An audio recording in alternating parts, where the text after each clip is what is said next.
from the boys, especially after last week's loss, taking it out 6-1 tonight. How did you see it from your point of view? Look, for us, I think it reinforces the unpredictability of this league. We've been saying consistently from the outset, it's going to be a different beast this year. You know, this top six is making it very, very interesting. We continue to just focus on the next challenge. We always try and review in the past what we can be better at, and we try and bring that. So I'm super proud of the boys, most importantly, because they took a forward step, and that's. Look, it's easy to say and sometimes difficult to execute because you've got to be really switched on, plugged in, committed to what we want to do. So extremely pleased with the performance. The boys were fantastic. And we knew Manningham would be desperate. They had a couple of good chances early, but in the end we got it done in the first half and then went into a little bit of game management. A couple of substitutions with Lockie and Tyler. Were they obviously Tyler coming injured?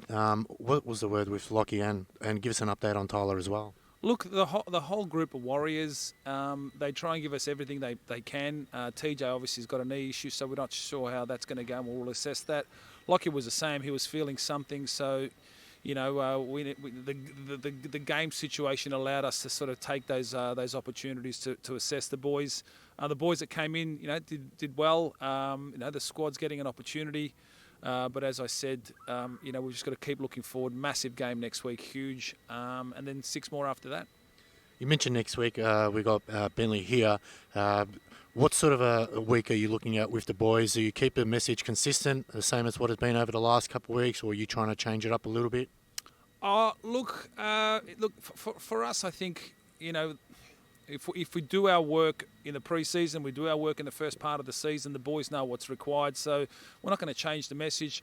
The big difference at this point or this juncture is that the window opens up during the week. So, we're not sure what Bentley's doing in the window. We're going to have to do some stuff ourselves. It's a massive game. We'll take that on its merit. But as I said, there's 6 more after that as well. So for us, we'll just make sure the boys are recuperating.